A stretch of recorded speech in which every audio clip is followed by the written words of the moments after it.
Could I invite the people who are enjoying a free biscuit, cake, cup of tea, if you could quietly make your way to a seat, that would be fantastic. My name is John Fain. I'm your host this evening. I'm a Vice-Chancellor's Fellow here at the University of Melbourne, which is a sort of hybrid between being court jester and resident provocateur. In that role, I've been asked to run this series called The Future Of, and we've had some fantastic sessions, and I'm sure this evening will be no different. Could I invite you to give our speakers the courtesy of checking your gadgets to make absolutely sure we're not interrupted by that wonderful variety of ringtones that tells us more about you than just about anything else. And you'll notice that on your chairs are a card. Everyone has a card. Every card is different. There's 400 of them and there's about 350 people here. The card is self-explanatory. It tells you this is an AI-generated image. It's not a real person. They're stereotypical. So let's not get too caught up in racial profiling or anything. They're just types of persons from anywhere in the globe to represent a certain possible set of figures that will tell us something about life expectancy. Okay? As you look at who you are on that card, as we get to the break at about 6:30, we will give you a QR code that will reveal the life expectancy of that stereotype. Okay? Just as a little game. We've also got another little game coming up for you later on. Now, this topic, of course, is more urgent for some of us than others. Although, as I'm approaching 69 years of age, I'm not expecting any breakthroughs or miracles, but I've got my pen ready and poised if someone suggests something utterly fantastic. The topic, though, is front of mind for all of us for a whole lot of reasons. The world is facing incredible challenges, and the pace and the rate of change is phenomenal. Hence, the university's interest in the topic.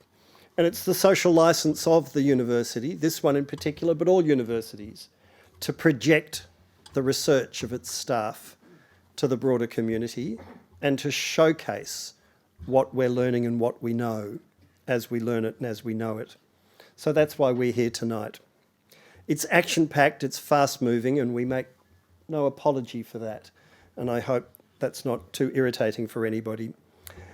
Professor Edward Hovey from this organisation, this building, Melbourne Connect, is unfortunately absent, as he'll explain.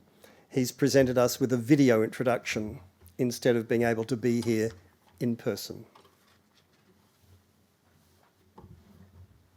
Good evening and welcome to the Future of Longevity.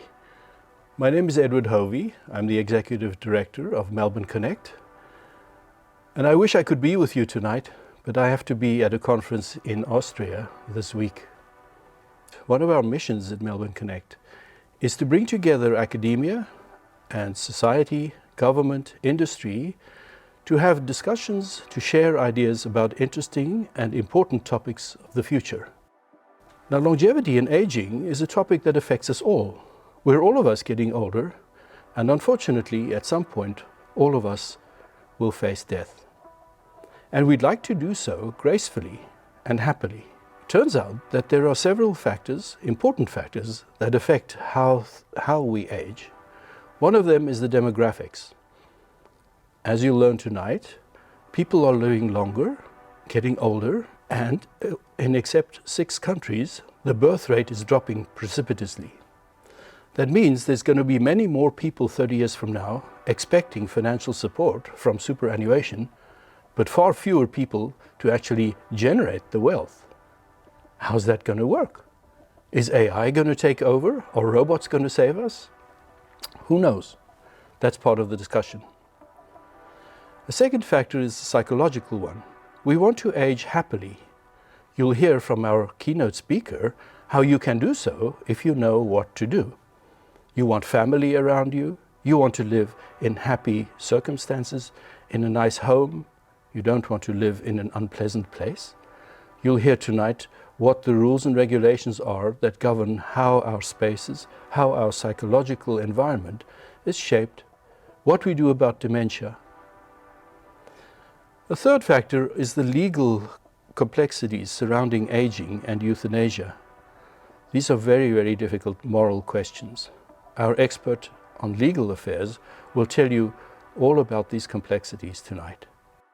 Our next event in October is going to focus on the future of the global financial market, and I invite you to come look out for the notices, the messages that you get advertising October. I'd like to show you now an infographic that shows how more money becomes available as the population of a country grows. The yellow ones are Northern Asia, pink is Southeast Asia, blue is Africa, and green is North America. The leading ones are the United States in green and the UK in yellow. The dip you just saw is what happened during the Spanish flu. The large pink ones on the left are India and China. As you see, they're lagging in terms of money. Populations are large, but around about the year 2000, everything suddenly moves to the right, and people start getting more money and living longer. Message to set the scene for today. Our formal welcome, though, is from the Acting Dean of Medicine, Dentistry, Health Science here at the University. Please welcome Mike McGuckin.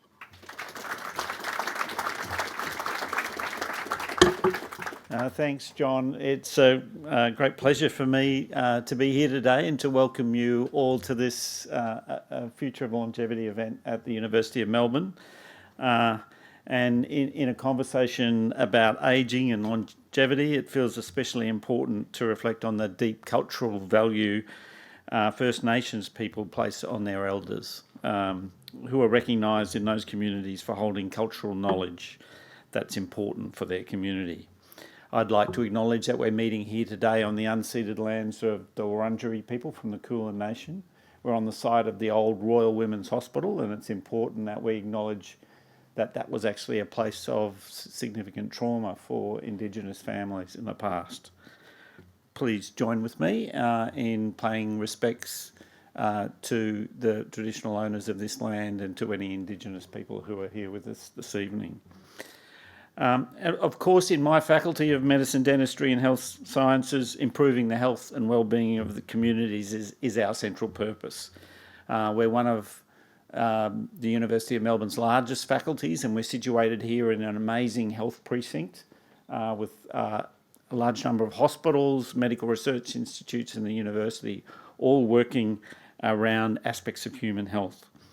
And of course, longevity is intrinsically a desired outcome from better lifelong health, and healthy ageing is an important area of research for us and for the community. However, we have to acknowledge that ageing is a programmed part of all life. All forms of life are programmed to age and to die, and that's something that we have to accept and recognise.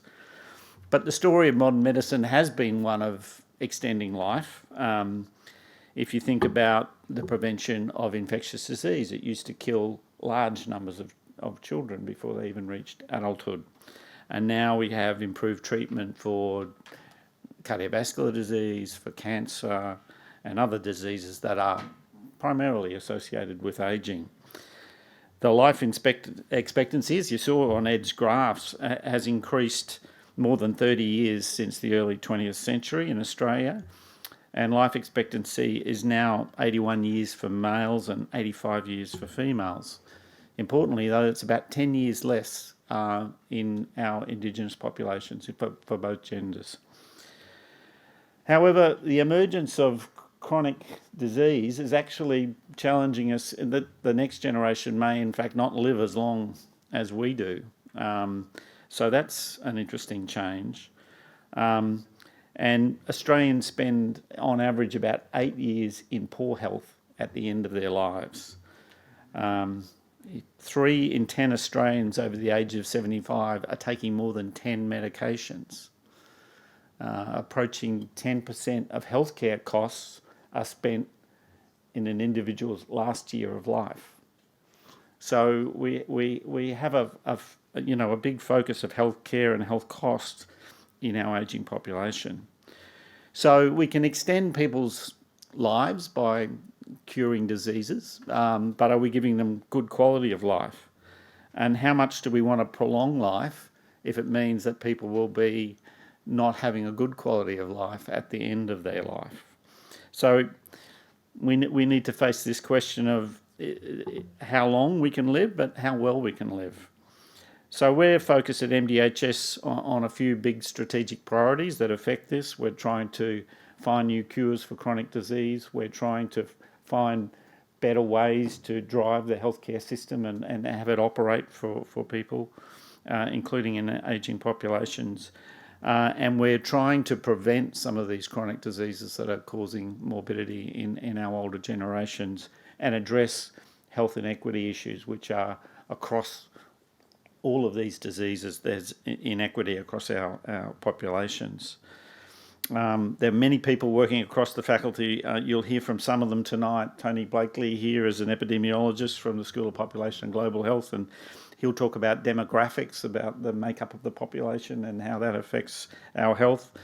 Nicola Lautenschlager here is a chair of old age psychiatry and also our Deputy Dean for People, Community and Partnerships. And she'll take us through some of the psychological and biomedical aspects of ageing. In fact, Nicola and people in her team have shown a link between air pollution and cognitive health, which brings into focus how the environment and climate change might affect the way we age.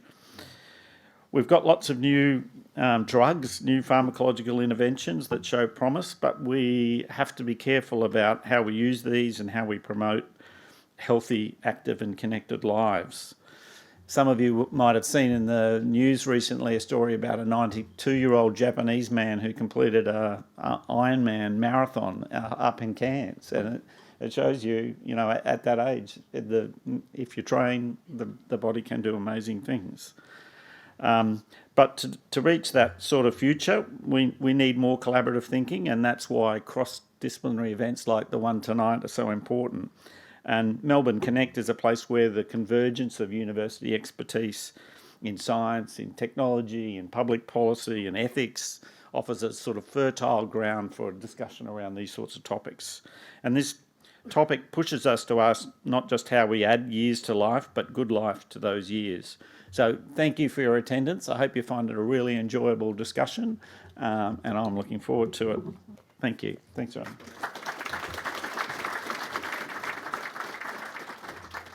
Thanks, Mike. And when I heard about the 92-year-old Japanese Ironman competitor, I felt somewhat guilty about my torn hamstring and my over-60s Super Vets hockey competition, which I'm missing tonight. There we are. Our lived experience speaker is Margaret Harrison. And as you will learn, she is a role model for longevity and will set the scene for us with her keynote, Lived Experience Aging with Grace. Could you make her very welcome? She's the MD and founder of Our HR Company.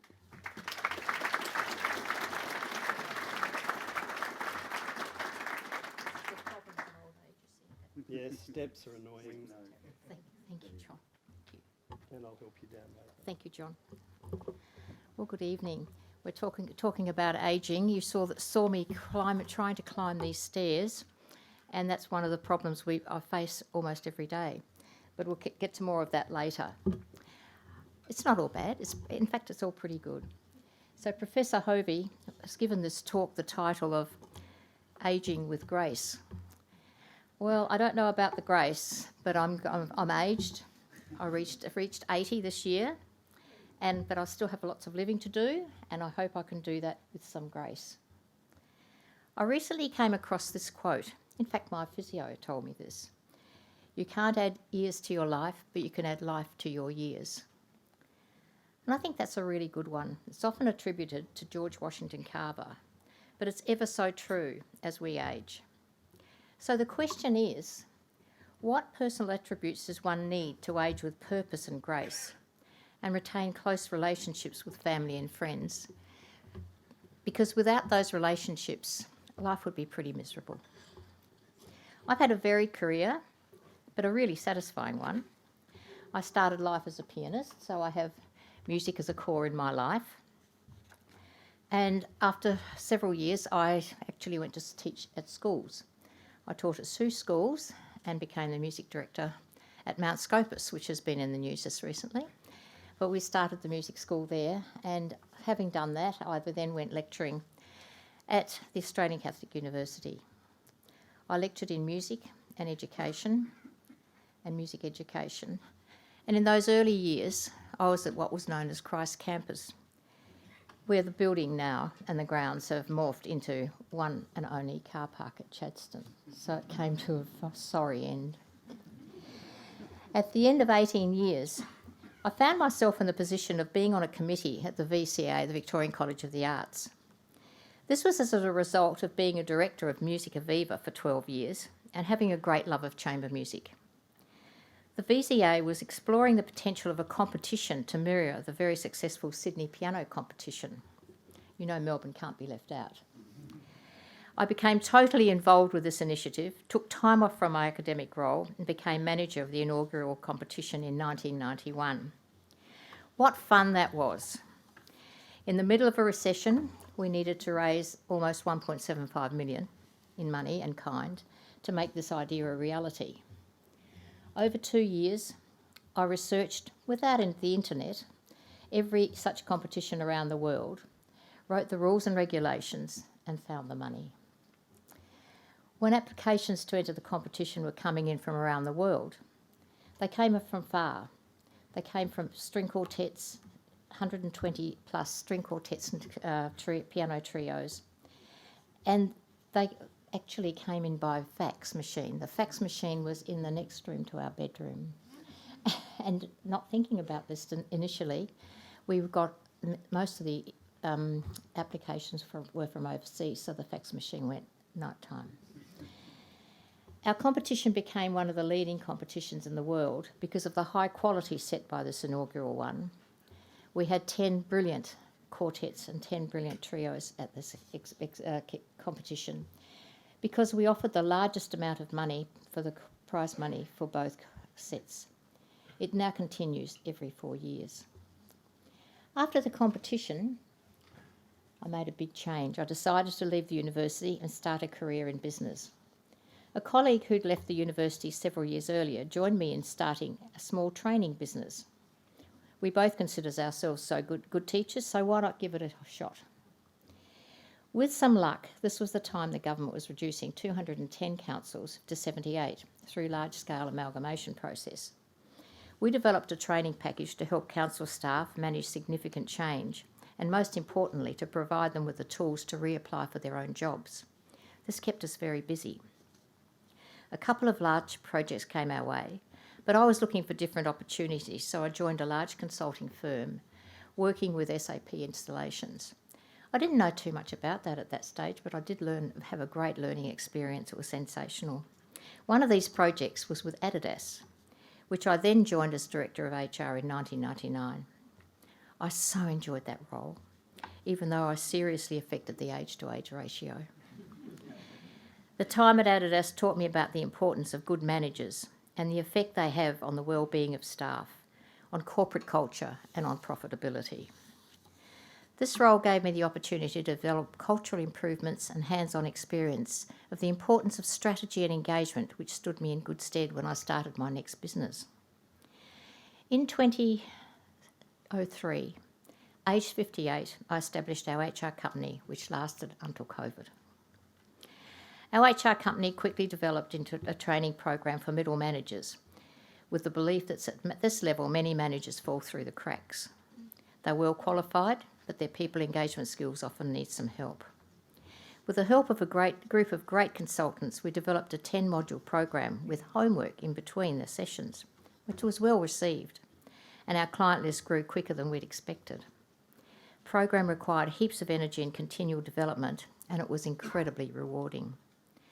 As I'd done throughout my career, I was always looking for new and emerging trends and believe this approach kept our programs fresh and engaging. Reflecting on this approach, it came to my love of change and new ways of doing things. there was nothing actually really good about that, because I was so afraid that I'd get bored if I didn't. And being bored doesn't lead anywhere. In 2008, we were invited by Crown to deliver our program to the entire management team, from top to bottom throughout the organisation. This was a huge huge project for a small company, and it lasted for almost 18 months. At that time, there were a lot of managers at Crown. Following the success of the Crown project, in 2010 I was invited to compete for a similar project at WIN in Macau, which is just off Hong Kong for those of you who maybe don't know where Macau is. It's a great place to visit. This was quite nerve-wracking, and it needed several visits to do the deal. This was an exciting job where we did 2-day training sessions throughout the entire management team of 3,000 people, taking over 18 months. Translations were required for the lower level managers, and I quickly learned the difference in sounds between Mandarin and Cantonese. It was so much fun. During the time travelling up and down to Macau, I became very interested in the concept of storytelling to assist engagement within organisations. With lots of reading and learning from experts in the field, mainly in the USA, I was determined to find an opportunity to use this new approach. It was a pivotal time in the business, and it brought us great rewards. Towards the end of the WIN Macau program, the company had just developed their new corporate values. So I really sort of got in with the CEO and sat down, and I think I bored him to death by saying, please give us a go, we'll help you get these values set in. He eventually gave in, and so we were given the opportunity for our first version of storytelling approach to support the senior management, get these values across the business. Amazingly enough, it turned out to be really successful and provided the managers with a great set of tools to explain the values at every level throughout the organisation. After this initial trial run, the concept of storytelling, we worked to really build a strong methodology to take to business. Our first client was the Regional Council, which had just developed a new 3-year plan and wanted to engage all workers with the plan. Together with a talented graphic designer making the story look very attractive, our product was well received. The next client was WorkCover, which took over 12 months preparation. With storytelling, success or failure is the result of intense preparation and knowing the outcomes that you require. This is really hard work. Our storytelling methodology was successfully, particularly in assisting companies to establish an understanding of corporate strategy throughout the business. Then came another change. I'd always been interested in the integration of migrants into our community, and even more so because I was born into a migrant family who had settled into a country community and who had become generous members of that community. I became even more interested after John Howard's well-known and used statement, "We will decide who comes to this country and the circumstances in which they come." It was a pivotal point in our refugee intake. What was being done to help people integrate and become good citizens in our country? Using my network, I started to explore the avenues, if any, where my business could help. Could our storytelling work help in explaining what's needed to integrate into a new community? This took me to Canberra to begin to start a series of huge number of advisors and public servants. You can hear the thrill in my voice at that. And so the long process began. I met with service providers who were responsible for settlement services, only to find that little emphasis was placed on employment for new arrivals, other than how to write a resume. Thinking through the process, I wondered about what people knew about the differences in employment between their country and ours. What will they think about calling their manager by their first name? Being called mate by everyone? Being given funny nicknames because we couldn't remember their real names? Having a woman manager for the first time in their life? Goodness hurt me. And so on.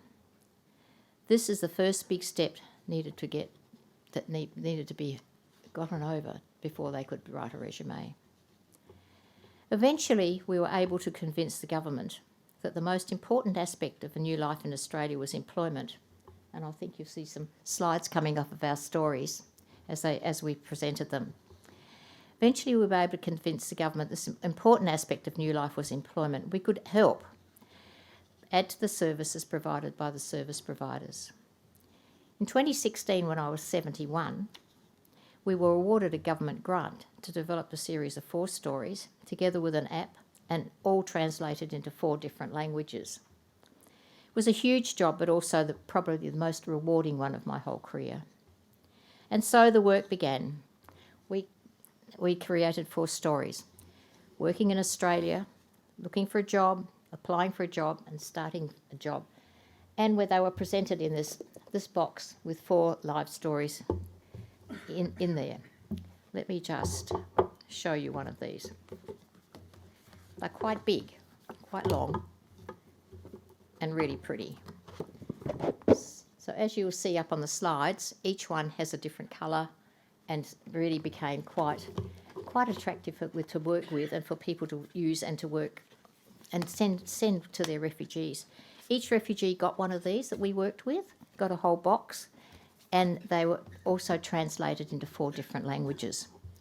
The languages included Arabic and Dari, and animations developed from the stories were put into an app. So the app spoke the stories to everybody, and we wanted to find a way to evaluate the project, the success of it or otherwise. We formed strong relationships with service providers in Sydney and Melbourne, and after several months of workshops with support personnel and refugees, we had 1,700 downloads of our app. We found refugees used the app almost daily, which was really pleasing, used the material in the app to write the initial resumes and transfer them to Word, and they kept telling us through the app that they loved the experience. Would have been great to know how many succeeded in getting a job helped by us, and in particular how many people were using the skills that they had brought with them. Together with my professional career, I've always been involved in the community in some way. And I think this actually keeps you alive and keeps you connected, because there's so much you can get from work that you need to actually get from other pieces as well. I learnt this from my mother, I think, who was a great contributor to her country and community. I was involved with Save the Children for 25 years, being president of the Victorian section and on the national board for 10 years. It's been an honour to be involved with the world's oldest aid organisation and helped steer it through the amalgamation here in Australia. That amalgamation was not easy, as you could imagine. Bringing 5 state-based groups into one national group was difficult, but it got done. In the past 2 years, I've rejoined the last standing branch of Victoria, the one I started as president 32 years ago. In 2014, I was invited to join the Committee of Management for Cubbies. Some of you may know about Cubbies. It's a playground adjoining the housing estate on Gertrude Street. This little playground was started by 2 women in 1974 to encourage children living in the high-rise towers to come down and play somewhere safe. In 2016, the committee was successful in getting some funding from our local member to build an adventure playground. This playground, known as Coalflowers, was designed and built by Benjamin Gilbert, who also designed the Canberra National Arboretum. It's really well worth a drive-by and go and have a look. Musica Viva, as I mentioned before, has always been a great part in my life. This giant of the musical world was started by refugees fleeing war-torn Europe at the end of the Second World War. Men and women in Melbourne and Sydney who had filled the concert halls of Europe listening to the best chamber music available missed this terribly when they came to Australia. From small beginnings, such as driving an international quartet from Melbourne to Sydney in their cars and giving them accommodation and meals, has grown into the largest and oldest music entity in the world. I was involved with Musica Viva for 15 years, and 12 of these years I was a national board member. Thinking about some of the wonderful musicians, such as the Beaux-Arts Trio, the Borodin Quartet, the Amadeus Quartet, and the soon-to-visit again Takash Quartet, still gives me very warm and happy feelings. Getting to meet these gifted people, having dinner and laughs with them after a concert was always a privilege. Another interest has always been politics. We don't talk about that publicly very often, do we? But it's really engaging, and it's an ongoing involvement. I truly appreciate the friendships one can make, and it's a wonderful opportunity to be surrounded by people of all ages, which in turn makes one feel an integral part of the community.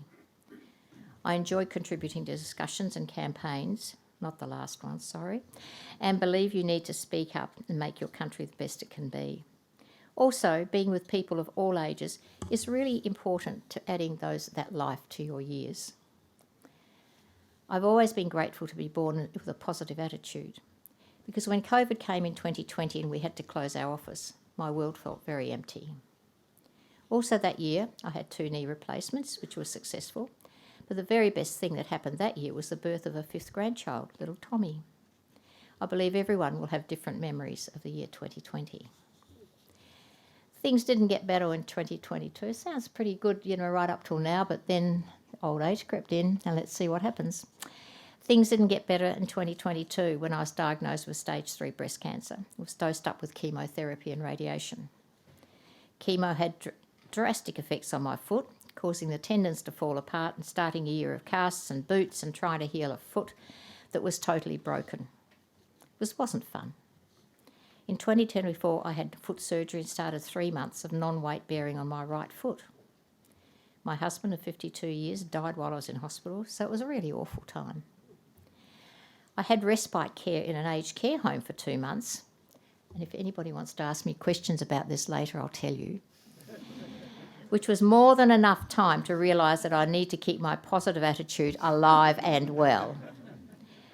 And then came learning to walk again at this age. It hasn't been easy, but I'm getting there. It's better than sitting around and feeling sorry for oneself, and it's important to know that life doesn't stop when you retire, no matter at what age.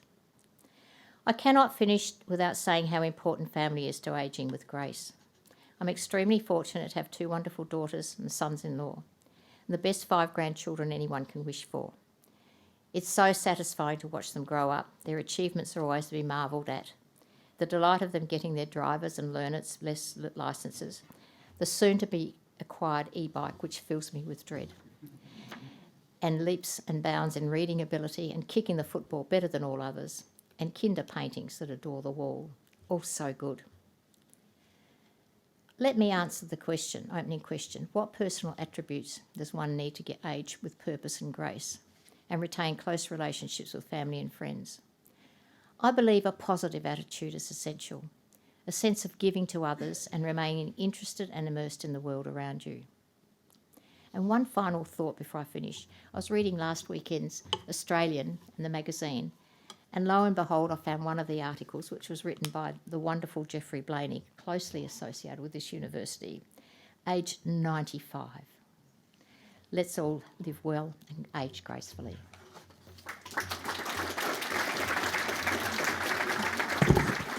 Gather all my junk. Thanks, John.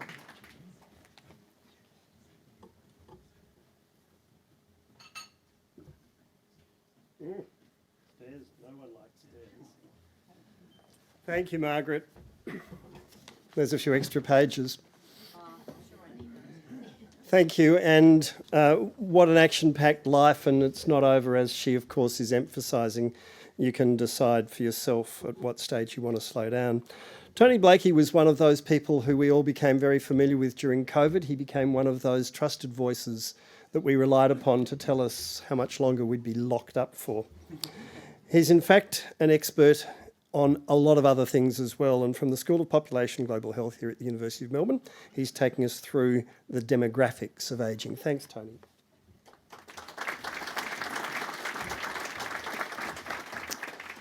Kia ora koutou. Let's hit the road. So the title I'll circle back to at the end and explain what I mean by success. Hopefully that'll become clear to you in the next 6 minutes. This thing is called an age pyramid. What you've got is the population stacked all the way from infants at the bottom to 100-year-olds at the top. On the right is females in red, and on the left is males in blue. And it's the proportionate distribution of the population. That's what we look like about now, 2020. Here's 80 years of us now. This is ABS historic data and ABS forecasts. You can see a tremendous change in the shape of that age pyramid. I love waving my arms around. It goes from a triangle to a space rocket. It's a big difference. And one way to quantify the difference of that age pyramid is to think about the percentage of the population that's age 65 plus. It goes from, I can't quite see it from here, 9.8% 40 years ago up to nearly a quarter in 40 years from now, 35 years from now. That is a phenomenal change. We should celebrate it, but it's also a challenge. It also means that if you think about the working age people as 25 to 64, we're going from a ratio of 5 people per older person to help pay the tax, to 2 to 1 over here on the far right, where you've got 2 working age people per older person. A challenge, but also a success. Why is this happening? Well, this to me, and it was voted by various people, as the graph of 2024. This is a graph of fertility rates by all regions in the world, from the global burden of disease up to about now, dotted line, and into the future. It is extraordinary. The dotted line horizontal across there is at a fertility rate of 2.1. That's about the replacement for a population to maintain its numbers. So that is a key reason why we're getting older populations, because there's less births. It also makes me think about the challenges we face going forward, because we've relied on migration in the past, but every country is going to be looking out for themselves now because each country's fertility is going down. That's about where Australia is. We're well below replacement, so we're reliant on migration already to maintain population, let alone grow. The other reason we're living longer is because we're living longer. This is a life expectancy graph. Life expectancy in the last 150 to 200 years has gone up linearly. It's just extraordinary. Well, it's now starting to plateau and level out. That's okay. I think we can live with that, pun intended. And what you can see on here, I've just dropped on where Australia sits. You've already heard Mike give some of these numbers. We're looking pretty good, but don't expect too much more change in the near future, which I think is okay. I think we've done pretty well to get to this level now, and if this is what our grandchildren inherit, I don't think that's too bad. What does this mean? Well, it's great that we're living longer, and we should celebrate that. But as long as life expectancy, plateaus and fertility keeps falling, the population size will eventually go down, which is pretty good for the planet. So let's not forget that. It's not just about Homo sapiens, it's also about the rest of the planet and our sustainability going forward. But it means that we're going to have more older people needing financial assistance through superannuation or government support for healthcare, and there'll be relatively fewer working age people. These are the challenges we face. So what are we going to do about this? Here's a couple of ideas. I launched this yesterday at the Department of Health and Ageing. It's a tool we call Shine HIC. HIC stands for Health Intervention Impact Calculator. I'm going to show you some graphs. This is as though we reduced the incidence rate of ischemic heart disease, heart attacks, by 20%. And the numbers going down there is the fact that we save money in the health system. Great, because we want to spend it on Parkinson's or dementia or something else like that. Don't listen to the person on the ABC morning breakfast next time they say that doing this will save money forever. It doesn't, because we all live longer, we get other diseases, so you see the money go back up again. So these types of things are often short term. We save money for a while, but then we're going to be treating ourselves later. That's by prevention, by reducing incidence rate. This is by doing remission, where you cure people. That's good too, because you save money because there's less people with disease, but they get disease with something else in the future. This one's the concerning one. This is where we come up with cures. We don't actually, we come up with reducing the case fatality rate. So once you've got the disease, we stop you dying of it, but we don't stop you getting it or cure you. In this case, the health expenditure goes up, and this is an ethical quandary, because we'd still like to save people's lives if we've got a disease if we don't cure them, but we've immediately got increased health system expenditure, which creates a stress. I suggest that we want to prioritise this a little bit less than the other two on the left of the diagram. Coming back to our age pyramids, let's start thinking dynamically. What if we allowed the age at which people on average, voluntarily or otherwise, work to increase by 1 year each decade? Decade's gone off the far right there. Then you'd end up with this type of thing, where you've got the 25-year-olds across the bottom as the black lines, and then you've got, for the middle one, which is where we are about now, you'd have 67-year-olds as about the average retirement age, about 63 back in 1980. Heaven forbid moving to 71 by 2060. But this has profound effects. What it does is it means that you are increasing your ratio here so that you've got 4.1 down the bottom there of people in the now working age 25 to 62 per older person, up to 3.2 here on the far right, which is incredibly different from what I showed you at the beginning at the top.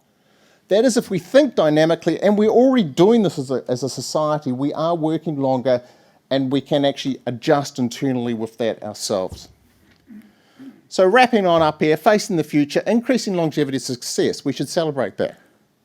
But it comes with major societal challenges, and to make increasing longevity success will take multiple deliberate actions of society, such as, I believe, prioritising preventive and treatment policies that reduce or compress morbidity, not just make people live longer with more disease, working longer, sorry about that, but I'm okay about that, and making new technologies that work for us. Kia ora koutou. Thank you, Tony.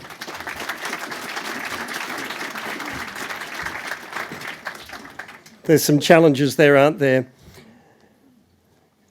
Being cross-disciplinary is a critical part of what we do in the Future Of series. We dip into a whole lot of different disciplines in order to understand the challenges.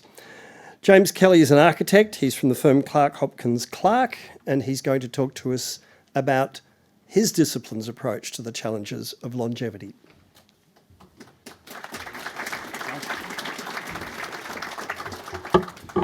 Thank you very much, John. So I'm coming at this from a design perspective, so looking at what do we need to do to actually solve and make people thrive, as we were talking about earlier. But I thought I'd better start by giving a bit of context to what the issue is from a design perspective as well. And it really boils down to housing and what's going on. And I've put some quotes up here in relation to an article that was in The Age a couple of weeks ago. Some of you might have seen it. Was The Downside to Downsizing, which is an ominous title. But this is Felicity. I just miss the diversity of having people from all over the world and of all ages and interests. It was so multicultural and a really creative community I came from. With a retirement village, you don't own your home. You're leasing like a tenant and can't make the decisions about your home you're used to. I really wish I was back there and hadn't left. I hadn't really thought about how much I might miss my community. I have to drive a long way all the time to see my friends, or they have to travel to see me. And Peter was quite blunt. I downsized from a nice 4-bedroom house on a very nice block into a 2-bedroom apartment, and it's been a disaster. I know it sounds bad, but it's all old people living here, and it's stressful, hearing their medical problems and seeing them not doing well. Now, from a designer's perspective, what does this tell us? Well, it tells us we're building houses and communities that people don't want. And that is a key issue, I think, moving forward. So what does that look like from a barriers perspective? Well, firstly, there's a legislative hurdle, and this is a real wicked problem because we have a legislative framework that stifles innovation. We have a Retirement Villages Act that guides over 55s living. We have an Aged Care Act that basically cohorts demographics into living situations. It has no really understanding outside of that. And that rules out any intergenerational opportunities basically in Australia. We also have a lack of choice issue. It's basically not easy to get the care you need, where you want it, when you want it. Whether that's home care packages being restricted by the government, whether it's aged care facilities not being located in the area you want or the style that you want, it's basically restricting choice for residents. And the core problem that we have is we have a seniors housing solution that is about people being forced to make that choice, not a choice that they actually want to make themselves. And that, we think, needs to change. We also have a financial issue. We have a financial issue which is about complexity. We have deferred management fees in retirement villages. We have the aged care funding instrument, which is quite complex as well. And this is all at a time when you're going through retirement and you're going through a large financial change in your life anyway. But I think the important thing is I'm here to talk about some of the solutions and how design can change some of these perceptions. So the first thing that I think we need to do is keep people in their communities. We need to stop looking at the urban fringe as housing for our seniors and actually start to look at inner urban regeneration opportunities. That's where people stay connected to their communities they've lived in for their whole lives, but it's also gives them that vibrancy, gives them that connection to all the services and other things that you need. And I challenge you to ask yourself, does this look like retirement? This is a project we're working on in the east of Melbourne, inner east of Melbourne. It's about people making that first downsizer move. It's coming out of a large 4 or 5 bedroom family home, coming into a townhouse. It's a townhouse that's got its own street address. It's got its own front door. It allows you to live that independent life, but be connected in to everything that's going on behind this, which is a broader lifestyle and retirement community. So they get all that amenity benefit. And this is the front door of that. This is actually saying we're a porous, open community. This has got it's got a cafe off to the left there. It's got a seniors gym. It's got an open pool to the public. It's got spaces for Rotary and Lions groups and things like that to come and book and run their meetings through it. But you can't live in the community and be part of the community without welcoming the community in. And these opportunities start to shape that dialogue. The second thing is obviously making attractive options for people rather than a place of last resort. These have to be a choice people want to make, not a choice that they have to make. And this comes about most common in aged care. And I use this example. Is this aged care? This is Terry. I love Terry. He's up in Maroochydore, a project we designed a few years ago. And he loved being outdoors. He loved gardening. We just created a small space for him to enjoy, basically. But he was out there and gardening in it every day. And if you ever have a conversation with him and ask him, he loved being there. He's in aged care, he needs high care, but he's doing this every day of the week. We also need to talk about affordability. Affordability is a hard thing to do in this space, particularly for people coming through that don't have necessarily houses and things that are coming into that they can sell. And I ask you, does this look like affordable retirement? These are dwellings that are in part rental accommodation, in part build-to-sell accommodation sitting right next to each other. Whilst the build-to-rent elements might be smaller in scale and a bit smaller and lower finishes, sitting in a streetscape you would never know who's in what product. And I think that's an important story to tell. This is at a regional site, and you can't get away with still providing that amenity for people. They've got this amphitheatre space, they do these Christmas markets, and it's all about welcoming the community in. And lastly, I wanted to just share an intergenerational opportunity. This is in Denmark. I've been and visited this Lange House in Denmark.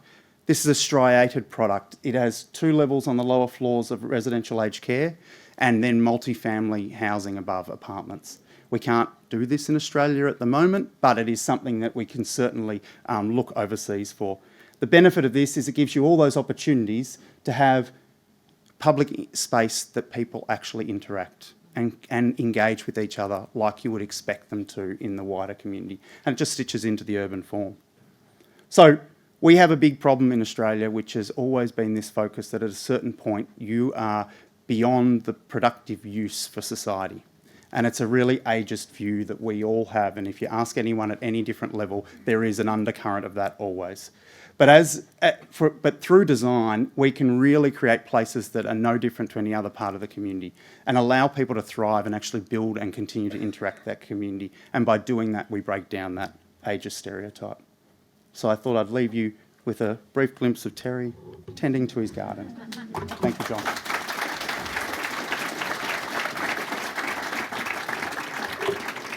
Thank you, James, and it doesn't look as terrifying as I thought. So how are we going to pay for all of this? Amara Haqqani is a financial services executive with years of experience in superannuation. Amara.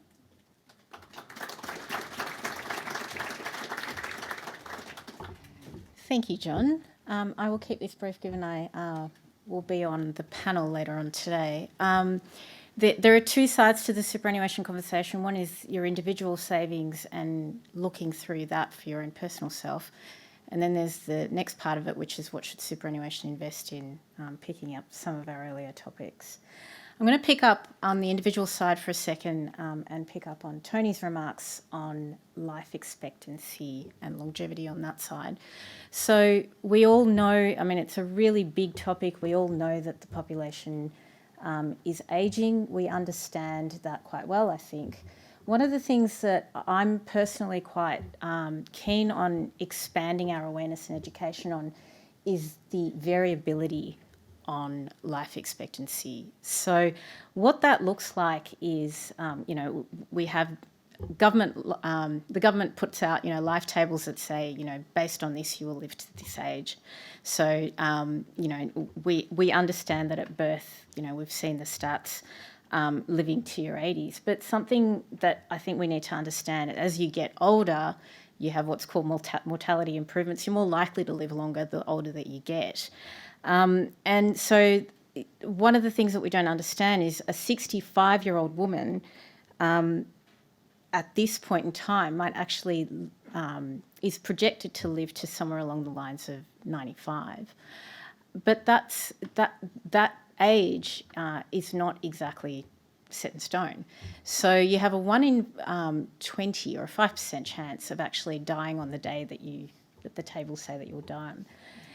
That's not something we talk about a lot. There's a lot of unpredictability about when you die, and how this becomes a retirement planning and financial planning problem is a very real one, because we need to use that money that we have for retirement savings to last for an unknown amount of time.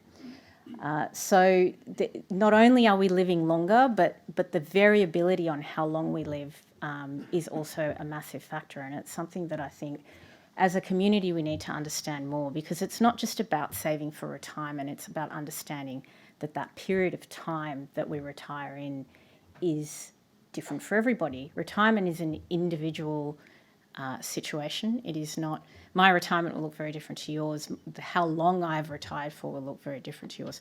Picking up on something that Tony said as well about increasing the retirement age, I think one of the things that we need to understand as an individual is retirement itself has changed. Margaret made some very interesting comments earlier, and I think the purpose and grace conversation is a really important one, because retirement is no longer the point where we, work and work and work, pick an age, and then stop working, never work again. We're finding retirement is, a different life stage. It may not be working full time. We may dip in and out of working. We may dip in and out of retirement. We may do part-time. We may do a whole range of other things. How superannuation intersects with all of those topics is a massive topic for us in the industry. How does superannuation meet those individual needs, and how does it do it at the collective level for everybody? I'd like to pick up the investment point, as I said, later, but I think I'd like also to talk through about some very specific things that are also not just about superannuation itself, but how it intersects with other things. Superannuation at the moment is about, money in a pot or a account that, is an individual and an individual's amount of money, but we need to understand how it intersects with a whole range of other things that the industry needs to get better about. So that looks like aged care, it looks like community living, and it also needs to, we're talking about social licence, but superannuation's social licence needs to extend to how it participates in housing, how it works for elders later on in life, so the post-85 mark. We've got all sorts of other things happening in longevity topics, such as elder abuse, that we need to get better about. And these are holistic, broad topics that are much more about just saving for retirement and spending that money down in retirement. I'll stop there just to get back some time, and I'll see you all later at the panel.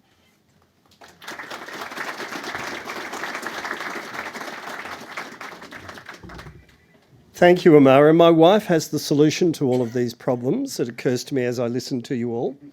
Her view is that we should sell everything we own, travel till the money runs out, and then top ourselves.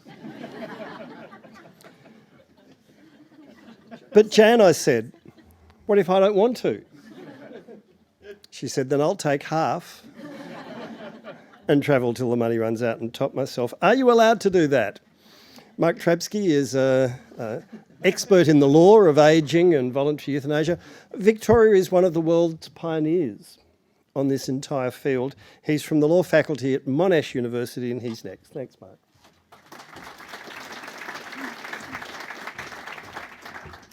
Thank you, and I'm not going to be giving you legal advice here tonight about that issue. I'm going to be talking about dying well and what the law has to do with it. Because we're living longer, yes, but we're all going to die. Hate to break that news to everyone. And our legal system is lagging behind. Our end-of-life laws are ill-equipped to respond to the futures of longevity. Why? Australians overwhelmingly want choice towards the end of their lives. They want to be able to choose, where possible, if possible, about where, when, and how they will die. So in Australia, we've created advanced care directives. They account for our wishes, for our healthcare, in the situation where we might not be able to communicate with medical practitioners about what we want. Or we could appoint a medical treatment decision maker who can make decisions about our healthcare on our behalf. And we need to trust that they'll make the right choice. But the legislation is overly complicated, the documentation is burdensome, you kind of need to access a lawyer and pay them money to do one, and it's unclear whether documents can be accessed in a timely fashion. Victoria was the first state in Australia in 2017 to legalise voluntary assisted dying, and that's commendable. And since then, every state and territory except the Northern Territory has enacted a similar version of voluntary assisted dying. The laws provide people who meet the strict eligibility criteria, you're going to see where I'm going with this, with a choice about where, when, and how to die. So, there's various things like having a serious and incurable disease, you must be in insufferable pain, and the prognosis is that they have 6 months to live. And Victoria was quite proud on being one of the most conservative, having the most conservative legislative framework in the world for voluntary assisted dying. So this framework is beset by stringent constraints, bureaucratic delays, and gag clauses that mean too many Australians are dying in insufferable pain before they receive a permit, a bureaucratic permit, to end their lives. There's more to this. For example, funerary wishes are not legally binding in Victoria. You can create a will that sets out what happens to your estate, but not what should happen to your bodies.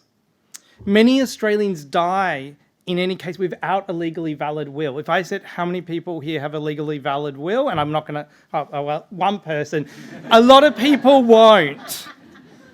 And how many people are organ donors? But do you know that families can veto your wishes during your life for organ donation, even when we have a demand problem and not enough supply? And it's bureaucratically challenging to close a deceased person's social media accounts. I don't want to stress all the negatives today. Australia is at the forefront of end-of-life law innovation, and it even was ranked by The Economist in 2015 as offering the second best quality of dying in the world. My educative mission is threefold in end-of-life law. First, I think one of the problems is we need to have honest conversations with our family and friends about our wishes, about our dislikes, about what we want towards the end of our life, the where, the when, and the how we want to die. And these conversations are uncomfortable, but they recognise that our legal system cannot pull all the weight in enabling us to die well. Second, we do need to recognise that not everyone is going to live a long life and everyone in Australia is going to die well. In 2022, The Lancet published a report on the paradox of dying in the 21st century. Many people in the global south die of preventable conditions and marginalised communities in Australia, while dying is a protracted, long process with potentially futile treatments in high-income countries. So we need to reform our end-of-life laws to ensure that they improve accessibility to dying well for all Australians and beyond. Lastly, and I'm really passionate about this bit, we need to increase literacy in our communities of how our legal systems intersect with ageing and dying. My law students know nothing about this. I want to educate them. They tend to think law has nothing to do with dying, death, and the dead. And that's why I'm keen to teach a generation of lawyers and doctors about end-of-life law, because it's up to the next generation to change how our legal system will meet the new challenges of the futures of our longevity. So we must increase our literacy in end-of-life law to have conversations about what will happen when we near the end of life, and to discuss how we do things like build an advanced care plan, write our will, and know what our rights are when we die. Thank you.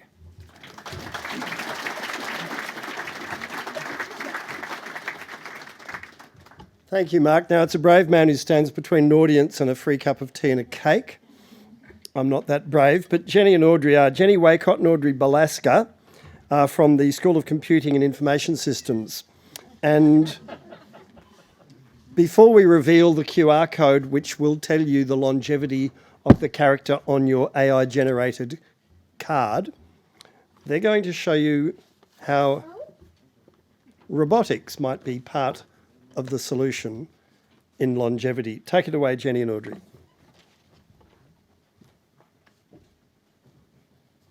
Thank you very much, John. We're just getting set up. We'll be ready in just a moment. Oops, I'm having trouble entering my passcode. Here we go. Yes. So as John said, I'm Jenny Waycott. I'm a professor in human-computer interaction at the University of Melbourne. And I'm Audrey Balaska. I'm a research fellow in human-robot interaction. And this here is Roger, a now robot. I'll turn him on while Jenny keeps on talking. Great, thank you. So I'm going to present you with a couple of scenarios, imagining robots as companions in later life. So imagine you're in your 90s. You've lived a long and rich life. You have travelled, worked hard, raised a family, but your world is much smaller now. You still live in your own home, but you live alone with very few visitors. You've outlived your partner, your siblings, and your close friends. Each day you yearn to have somebody to talk to. Imagine that your family gives you a robot like Roger to keep you company. Try and ignore the cat for the time being. You can chat to Roger as you go about your day. The robot learns what you like to talk about, what you're interested in, what books you've read, what quiz games you like to play, what countries you've travelled to. Roger soon starts initiating conversations and encouraging you to play games with him and to reminisce about days gone by. How would you feel about having a robot like Roger to keep you company when you're in your 90s? Let's have a quick poll. So there is a QR code on the screen. Some of you may have already discovered that. That should take you to a poll. You should be able to, you can only vote once for a yes or a no, but you should be able to change that vote if you change your mind over the course of the next few minutes.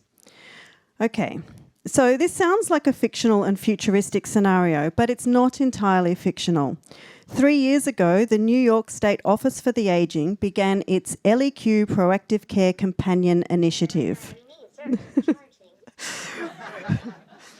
We're demonstrating some of the challenges of using robots as companions. And this initiative involves supplying older adults in the community with an LEQ device. LEQ is a sort of a hybrid of a virtual assistant and a robot. It's made by Intuition Robotics, and it is described as the first ever proactive and empathetic care companion and the sidekick for healthier, happier ageing. In its announcement about the program, the New York State Office for the Aging says that LEQ is made specifically for older adults to support independence at home. While other technologies are reactive to commands, LEQ proactively suggests activities and initiates conversations, building context through AI to inform follow-up conversations that create a sense of a relationship with the AI. On a Facebook page about this program, one user said, "Just my first day alone with it makes me feel very much not alone." So it sounds great, doesn't it? Now imagine what could potentially go wrong with an initiative like this. The following scenario is entirely fictional and it's not intended to be a criticism of the New York State program, but as a provocation for reflection on the risks involved in using AI robot companions. Imagine that the robot companion learns that you like to reminisce and share stories about your travels and family life in your earlier years. But some of the memories evoked from these conversations bring up sadness and even trauma, such as reminding you of the loss of loved ones. How would the robot show empathy during difficult conversations that evoke trauma? Would you feel comfortable talking to a robot about these memories? Now imagine that a care organisation that provides robot companions to its clients also collects the data that the robot uses to learn about the client's interests. By analysing the transcripts of conversations between the robot and the client, the care provider can assess how well the client is doing, whether they're remembering to take their medication, whether they're responding to the robot's prompts in a positive way, and whether they're showing signs of low mood, agitation, or confusion. This serves two purposes for the care provider. Firstly, it means they can reduce the number of in-person visits they do for this client, thereby saving costs. And it means they can identify clients who they believe are no longer able to live independently and need to be moved into institutional care. How do you feel about robot companions now? And now let's consider another kind of robot companion. This is Medicat, a simple robot pet. Imagine Barry, a retired farmer who lives in a care home and has advanced dementia. The care home he lives in has purchased a small collection of robotic pets, which they give to residents to pat and hold and talk to. The robot pets respond by making noises, tilting their heads, and showing every sign that they are aware of the person talking to them.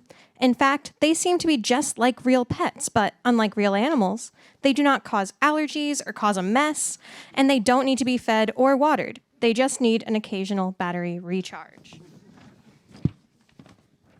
Barry loves patting the robot cat and would spend all day with it if he could. But when his children visit and see him cuddling the robot cat, they are horrified. They say it is not the sort of thing their father would have approved of when he was younger, that he would find it undignified for a grown man to be playing with a toy cat. They can see that their father appears to believe the cat is real. He wants to feed the cat and is disinterested when it doesn't eat. Or is distressed when it doesn't eat, sorry. And they worry he is being deceived, tricked into believing he has his own pet to care for, a pet that appears to, but cannot actually, love him back. They worry that, rather than providing comfort, this is actually adding to Barry's confusion. Following a complaint from Barry's children, the care home stops giving the cat to Barry. Okay. Thank you. So while this was a fictional scenario, it was not at all futuristic. Robot pets are being used in care homes across the world to provide comfort for people with dementia. And concerns about dignity and deception are prominent in discussions about the ethics of robots for care and companionship in later life.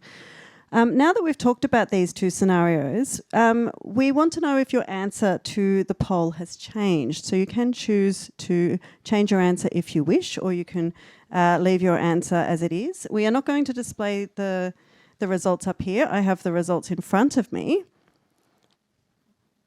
Shall we? Is everyone happy with their final answer? Shall we reveal the results? Yep, okay. All right. And we have... So it's a win for the robots. It was 67% yes votes and 33% no votes. Thank you. Thank you very much to both of you, Audrey and Jenny.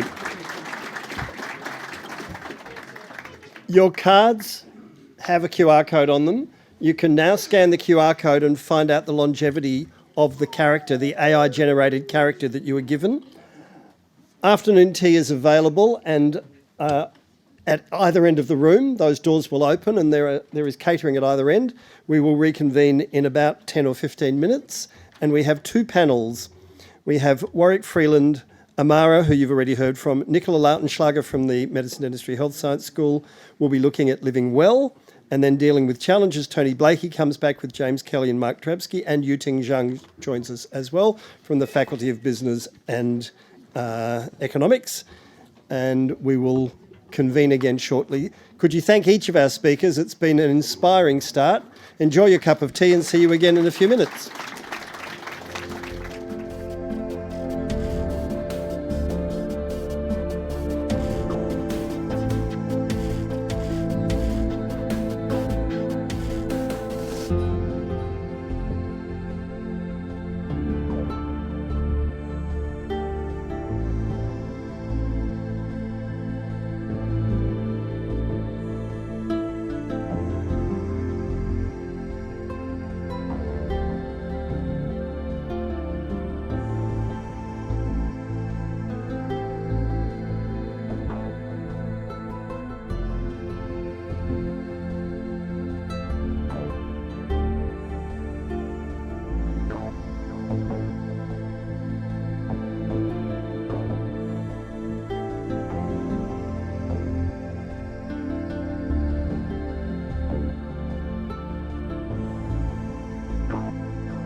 Thank you, ladies and gentlemen. If I could invite you to slowly return to your seats, please. Thank you.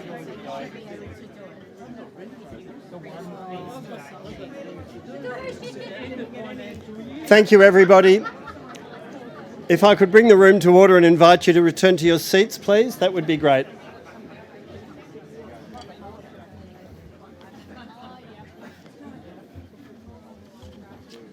I noticed that all the cakes got hoovered up at that end of the room very, very quickly. Sorry? There's some vegan ones there still. Yeah, it'll help you live longer, absolutely right.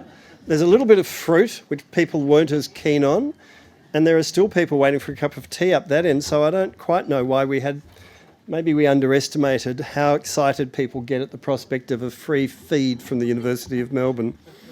But we'll certainly feed that back to the organisers for the next of these, which is on the 22nd of October from memory, on the future of financial systems, longevity of finance, and the future of finance. So factor that one into your diaries as well, and Ed Hovey will be back for that one and putting together an expert panel as well. Now, this part of the session, we've got 2 panel discussions, and pretty much the people who you heard before will be joined on stage with some others as well. On the stage at the moment, you will see, you've already met Amara Haqqani. Nicola Lautenschlager is from Medicine, Dentistry, Health Science here at the University of Melbourne, where she's one of the key people in the leadership team and has a long and fancy title, Deputy Dean, People, Community and Partnerships. There you are, that's what she does. And Warwick Freeland is someone who's a former Chief Strategy Officer at IDP Education, but he has a long history in the field of education and training. And Warwick, Amara and Nicola will take us through for 20 minutes on the challenges as they see them. Because we've heard from Amara before, I'll leave you for the moment, Amara, and if we could start with you, Nicola, what do you think the main challenges are, both professional and personal? Thank you, John. So I was reflecting... With the microphone, though, I'm sorry to trouble you with that. Each of you has a microphone, and if they're not on, they turn on just with the simplest Is this working? buttons. Yes. Beautiful. So I was reflecting on these wonderful presentations, and I reflect on from the area I work in. So I'm interested in how we can all work together, that we age well from a mental health perspective and a cognitive health perspective. And often people find that a very gloomy topic, especially when we talk about dementia. It's inevitable and it's terrible, and I don't want to think about it. But in the last at least 10 years, there has been an absolute revolution in this field in terms of what we call protective factors or modifiable risk factors. So there's, for example, the Dementia Lancet Commission, who now has identified 14 risk factors or protective factors for dementia. And if we could address them more successfully, we could prevent 40% of all dementias around the globe. Not necessarily saying you don't get it if you jog every morning, but we heard about the compression of morbidity. You develop it later, and ideally you develop it so late that you die of something else before, or at least don't have to experience the late stages of the disease. So I think that's an absolute empowerment. It coincides with modern technology. And so a lot of aged experts are doing research now. We heard from Jenny Wakeup with the robots. And I think we should be optimistic. So most older people are actually embracing the idea of technology, and Australian seniors are one of the most connected senior population around the globe. And I think this helps us as a country. We are very geographical diverse to overcome the tyranny of distance and also help with equity.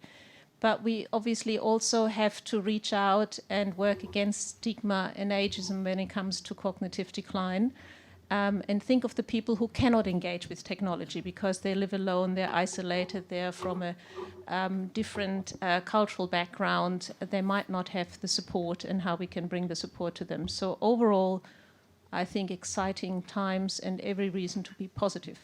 There's vast amounts of money being spent on magic pills. Do you think there are any you've heard about that actually live up to the promise? Well, interesting that you mention it. Some of us might have heard our health minister recently talking about that currently the new Alzheimer medication donanemab is under consideration for the PBS. And I think I agree with him. We should be excited that finally, after 40 years of research, there is a new medication which opens the door to how the future could look like. But it's very early days, and at the moment, the challenge is that these types of modern drugs, you could only give to 10% maximum of everybody who's eligible because of all the risk factors. They're still quite risky. They're incredible expensive. So this drug costs, for example, $25,000 per year per treatment so far.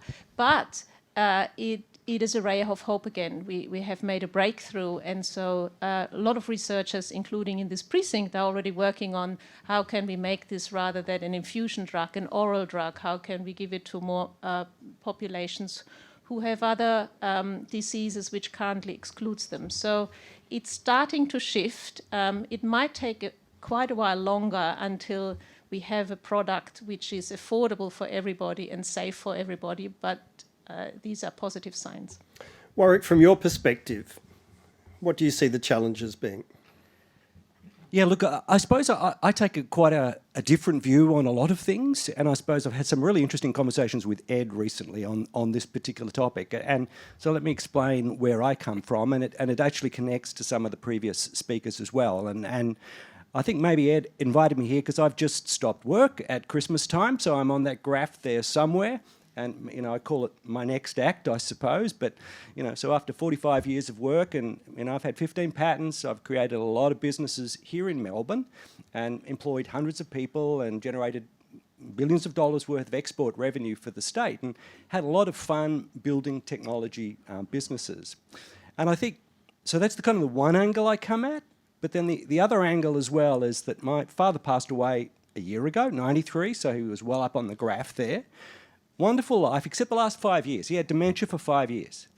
And so that's given me a passion about this area is to do some more in this space. And, you know, you look at the lives that people have lived, and my father lived, you know, a fabulous life. You know, 93, his dad was at Gallipoli, brother, World War II fighter pilot, ace. He was one of the fathers of advertising in Australia on television. You know, as a kid, I'd be taken along to Channel 9. I'd be the one-person audience watching Graham Kennedy or Bert Newton or the precursor to Hey Hey It's Saturday as he was making live ads, etc. You know, 5 kids, lots of community service, larger than life, and then to see this kind of deterioration over 5 years was, even though we've got wonderful healthcare systems here, so it made me appreciate, at least with my kind of tech background, and I've done lots of cool stuff with 3D printing and medical devices and the like, there's a lot more that we could do in that space. And so, one of my passions is like looking at the stuff that was just demonstrated with the robots and things. I think they're kind of early stage, but I think genuinely AI and tech there will have a big opportunities for not necessarily, they're not magic pills, but effectively improving the lives of people in the future.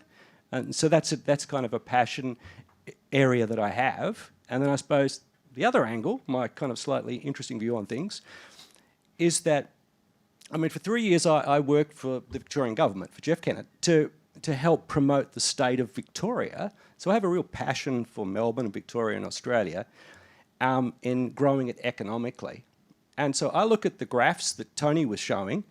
I actually look at it as a tremendous commercial opportunity. Sure, it's a big problem, a challenge to improve people's lives, but I actually look at the flip, and I think actually Victoria should be focusing from a commercial perspective, saying how do we build economic enterprises through tech, through architecture, so all sorts of things to really, Victoria could be a fabulous place in terms of positioning itself as a place that, as a standard bearer of longevity for the future. So I suppose that's the kind of the angle that I was coming from.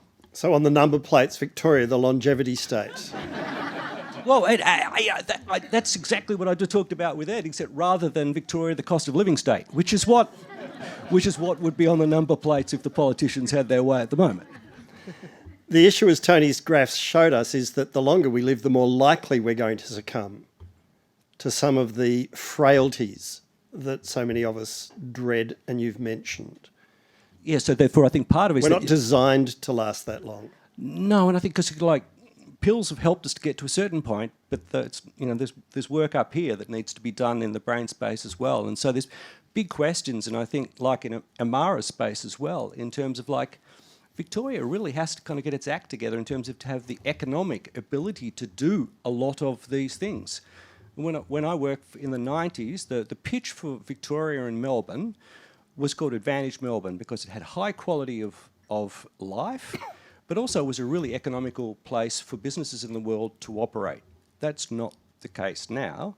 And so therefore, how are we, empowering our superannuation systems and other things to actually generate the economic wealth that we're going to need for the next 20, 30 years to maintain this quality of life. So, I just think it's something that Victoria and the university is doing a great job with all of the innovations that they're doing. So, I think it's great opportunities. Many challenges, though. Amara, the more I hear, the more I dread what longevity means for poor people. Yes, it's a very good point. And there is such a bifurcation between the quality for poorer people versus, and longevity is so tied, right?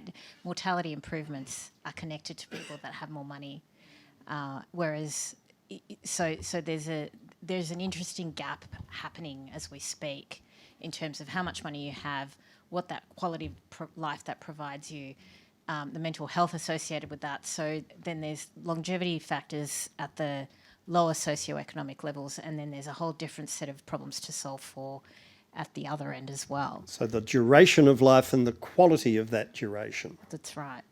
Are there solutions that you can suggest? I don't know of any. Well, it's funny, we in the superannuation sector, we have a long way to go to bring the interdisciplinary conversation together, as I touched on.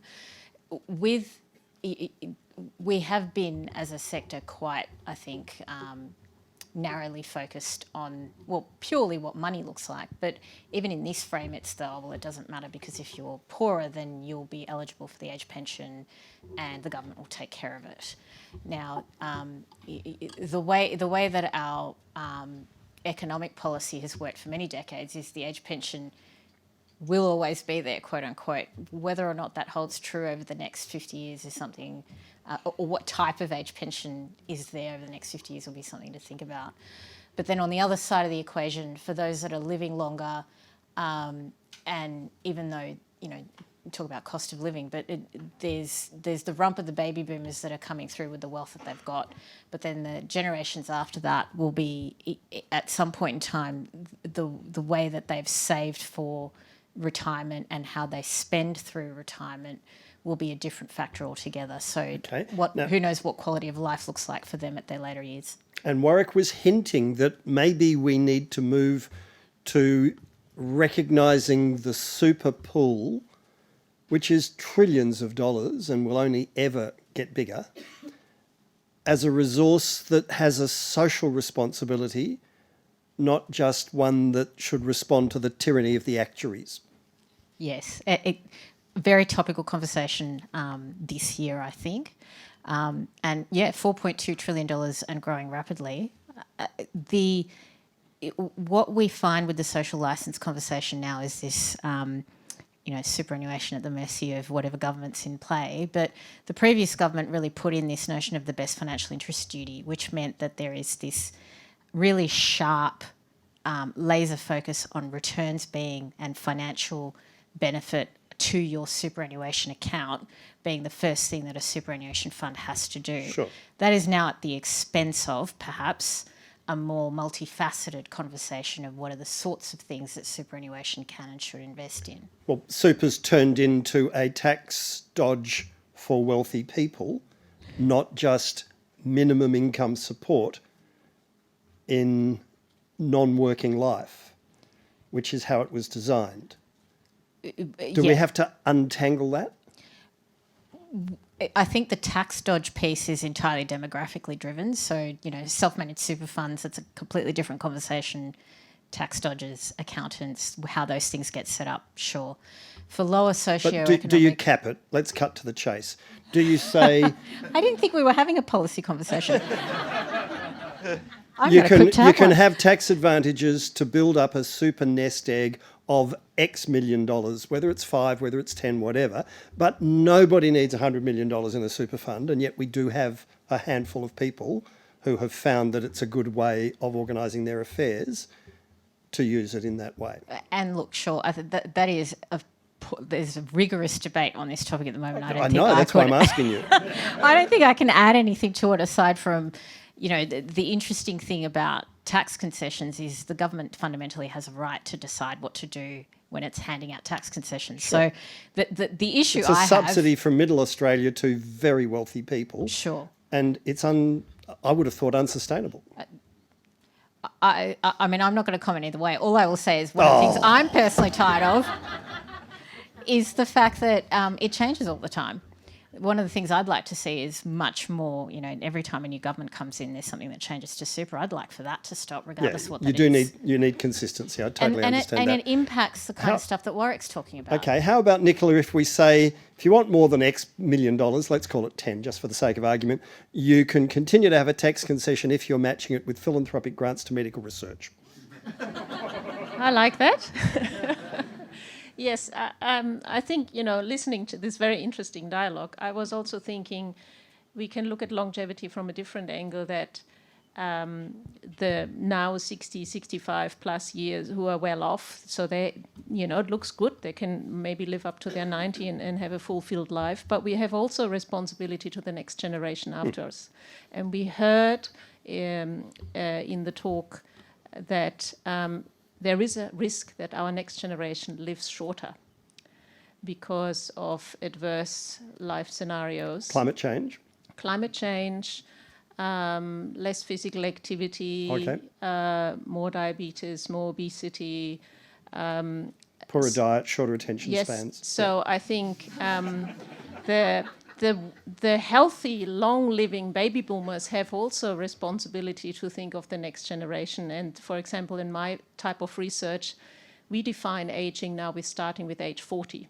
So between 40, 50 and 60, this is the time where you should, sorry for that news, should prepare for reducing your risk of cognitive decline when you're then in your 70s, 80s and 90s. So it's not just that it suddenly starts like a switch at 65 when you think of retirement. How far should we go down this path? Warwick, you've been at the innovation edge for a very long time. Do you trust AI, for instance, to offer some solutions to us by improving productivity, quality of life, overall improvements? Yes. Now, I know there's a lot of questions over what AI could do, but I mean, of a certain age, as I am now, I've lived through the eras of, the first fax machine in Melbourne, I had to send a diagram somewhere because there was one in Melbourne. It was at the law firm where I worked. Yeah. It was at Barker Hardy. It was used to send signatures. Exactly. We put for the documents to America. Microchips on things, computers were put on things, the internet came up and they said that's the end of the world for that. And probably lived through 6 different generational things. Yep. And the way I look at it, AI is the next one. Sure, it's absolutely mind-blowing what it could potentially do. And so I suppose I take the positive attitude to that rather than, for sure, there's lots of negative scenarios you could do. And that's why I think from an ageing perspective, it will be a very pivotal technology for that. Of course, there's all the other impacts which I am concerned about, and that's like the economic wealth in Victoria and Melbourne and the state, because there's only so many rocks in the ground you can have and other things where, to get the super that, Amara's needs, you've got to actually have jobs. And therefore, I think we should be embracing it and leading the world in that area. But we're getting dumber too, aren't we? Well, I don't know. I mean, like you're taking Well, NAPLAN tells us and other measures that we're falling behind. You can look at what an average 6th grader in Singapore is doing and we're not there. I think you're right, and I suppose that's where you have to be progressive. You look in the papers, I was reading some articles this week, the first AI schools have been set up commercially in the US, and they're full schools. They're not just for a few years or something. They're from, this to that, and the kids will spend 2 hours a day with teachers, with adults as mentors, not even as teachers. The world will change, and so therefore we have to embrace those sorts of changes, I think. Let's quickly whip through. Amara, are you an optimist or a pessimist? Always an optimist. Have you got reasons for that optimism? I think... it's my default setting too, but what are your reasons? I think for the simple fact that there are more people ageing, there are more people to throw at the problem, there are more brains behind it, notwithstanding that they're all apparently getting dumber, but there's more brains. And so I'm optimistic. I mean, certainly even in my 10 years of looking at this topic, the world, even in my industry, has changed quite a bit. More people care about this topic than they didn't 10 years ago. Nicola, optimistic? Absolutely optimistic, yes. Are we keeping up with the sorts of economies and societies and cultures that we measure ourselves against? Are we keeping up with the Europeans? Are we keeping up with the Canadians? Are we keeping up with the Americans? That's a very good question. I think we have to watch our game. We are not keeping up. So I give you an example of sort of with the aging industry and how to marry technology to help with aging better and help also older adults who then develop disability. If you look at, for example, Singapore, they are much smarter in how they try to connect that to policy. So I give you an example. They have an approach there for healthcare providers like residential care providers.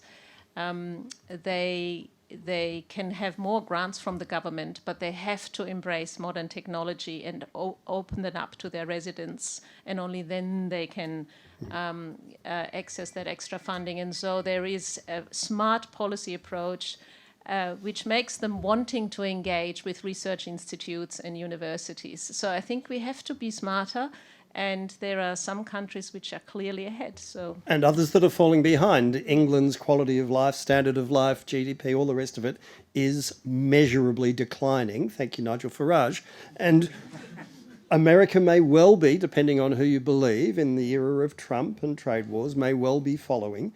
This is an opportunity, is it not, for a city and a country like Melbourne and Australia, the brain drain, the exodus of people from those economies looking for an Anglosphere, top-level research facility where they can continue their work, raise children in a safe environment, and look to start afresh. We are number one on the list. We've got to seize those opportunities. That's a bit of editorialising from me. Thank you very much. To Nicola, to Amara and Warwick, could you thank them all very, very much? And let's turn over. And I now invite Tony Blakey to come back, James Kelly, Mark Trabsky, and we'll be joined from the Business and Economics faculty by Yuting Zhang as well. And as they make their way up to the chairs, thank you very much. The robots have gone. The cat's sitting down there purring quietly and behaving itself. Thank you very much. Now, we've heard from Tony, James and Mark, so Yuting, I'll start with you. And if you can grab the microphone and tell us, how do you think we're going in dealing with the sorts of challenges we've been talking about here this evening?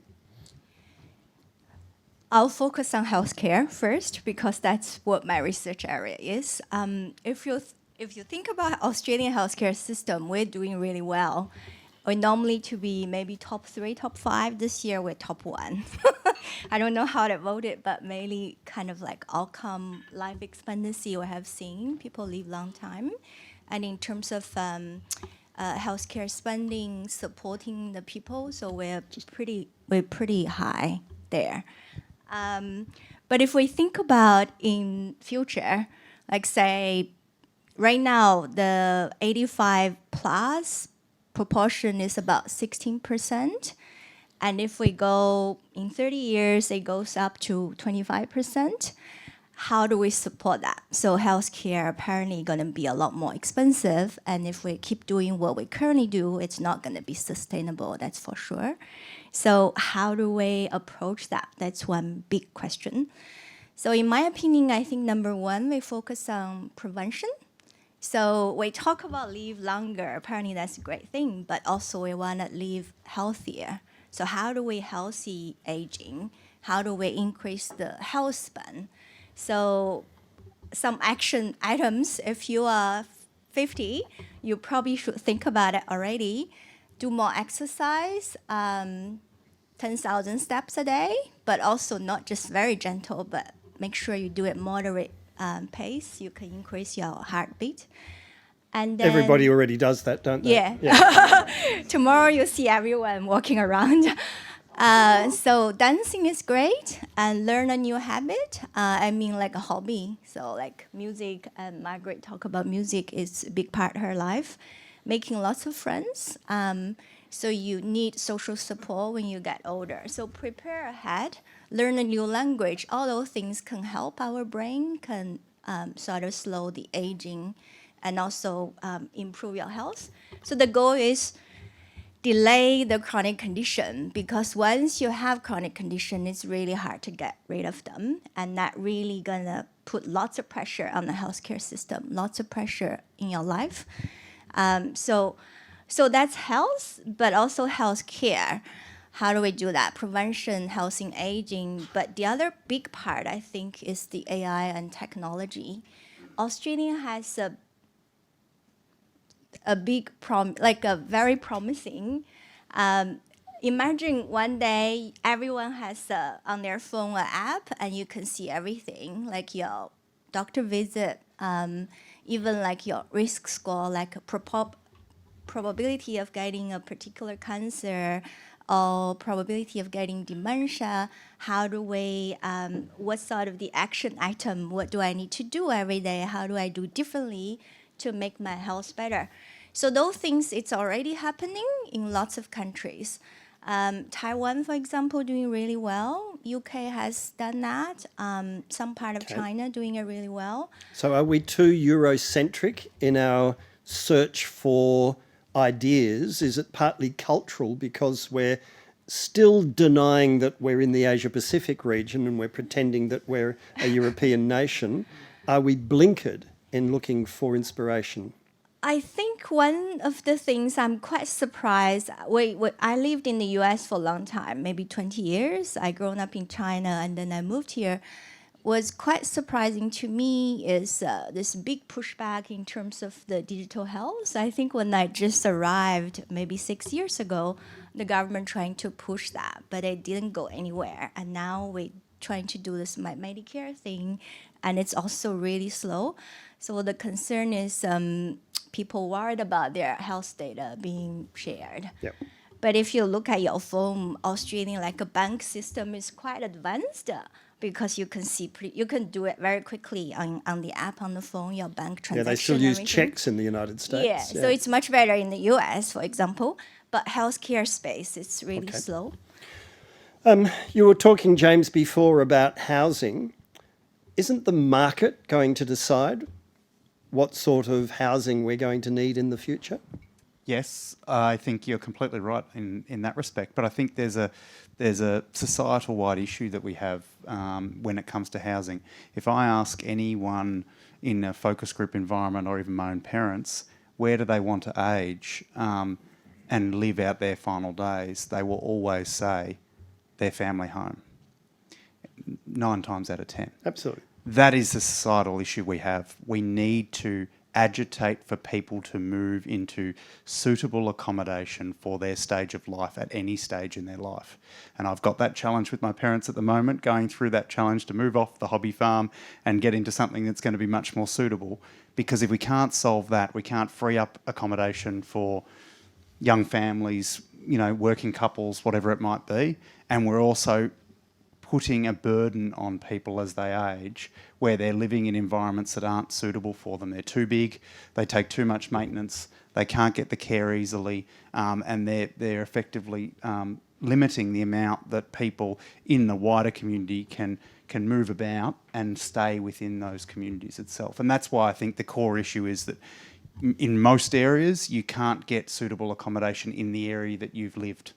So, you know, for someone to make that move, they've got to make a move not only out of the family home, which comes with all those memories and other issues, but they're also forced with moving out of the community that they've lived in their whole lives. And that is a problem that we can fix. How? How? I think there's a couple of things. Is it planning law? Is it zoning within planning laws? Is it market intervention? Do you mandate things? What do you do? No, I think we have to just have an open story with people developing these, that there is suitable accommodation that can be developed in the inner, and I call that inner ring, but also regional centres and things like that. But there isn't. Get rid of stamp duty. There is. If you analyse the amount of underdeveloped land in Melbourne, Sydney, you know, a lot of regional centres, the proportion of underdeveloped land is actually very high. We don't necessarily streamline that process, so there is planning issues. There is a not in my backyard issue, whereby people won't allow density done well in the backyard that allows for that ageing. Not making this all about me, but my wife and I have just been through this. And having spent a year or more looking to downsize, we gave up. And we're renovating. Yeah, I'm not surprised. Because all the downsizing opportunities, it's like, you know, and they all live in ticky-tacky boxes and they're all made all the same. Yeah. And it's horrible. And it's just like that guy who was on the overhead, and who was it? I think it might have been Tony, or someone said, or maybe it was you. There was the guy who said it was the biggest mistake ever made. And I read that and I went, yes. Yeah. Exactly. But I think Jan paints. She wants a painting shed. We want a garden. I play with old cars. I want a garage. There is nothing. It treats you like you're some sort of, you know, empty vessel, and you have to fit into the shape we've built, rather than we're building things that'll fit you. And all that takes is people listening to people and what they want. But they don't. And actually changing the design equation to that. They do. You might not have experienced that. Couldn't find it. But we are definitely doing that in terms of having conversations with people about what they want. That example that I showed in Camberwell has been through extensive focus groups to this point, and it's about to go through another round. And it's actually hearing what they want in their environment. And the townhouses came from that, as is other things about how people want to live.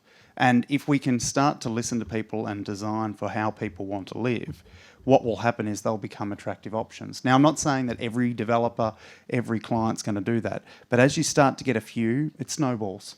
And as it snowballs, you start to get government listening. And as government starts to listen, they start to change guidelines and regulations that start to catch up with what people want. And when that happens, that's going to be the majority. Sure. We've got a big cultural shift to make first, though. Massive. Tony, you talked before about people working and working and working. How long do you think you're going to work for? My partner's in the room, so I can't answer that. You mean you can't answer it honestly? That's correct.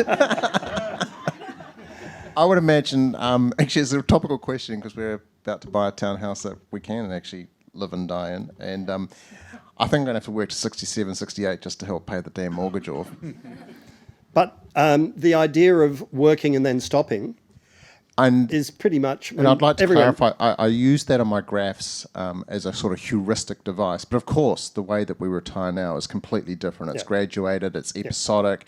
Tapering off. Yeah, I'm going to take 6 months and drive around Australia, then I'm going to come back and hassle you young people in my office for another 2. You know, it's a very different beast. Yep. And that's, we're talking about market forces on housing, that's market forces in employment too, isn't it? There's a recognition now that older workers are vital to the ongoing success. You don't want to lose people just because they've turned 65. I'd like to believe that too, John. How rapidly is that transition impacting on the workforce, do you think? It's not really my kettle of fish. You, Ting, you might be a bit more on top of this than me. Do you want to speak to that one? I feel we should stretch out retirement. People can start thinking about maybe like early on. So I'm thinking maybe like change it to 4 days a week and then slowly just keep working. Don't think about retirement because we see in research once people retire, their health just decline. So it's really bad thing. You work really hard and then you drop. So the idea is really you sort of work and then you stretch out your retirement. You work and your retirement. So you don't have to work really hard and then wait until you do a lot of things when you retire. Do them now and maybe cut your working time. I think for us in the university, we're very lucky. We have flexible time. We can sort of arrange that. But in the society, it's not as fortunate. So maybe as a society, we should think about that. But it's interesting, that point, because if you don't have a hard retirement date or a hard retirement point, it actually changes what you want in your housing and your living because you're still working.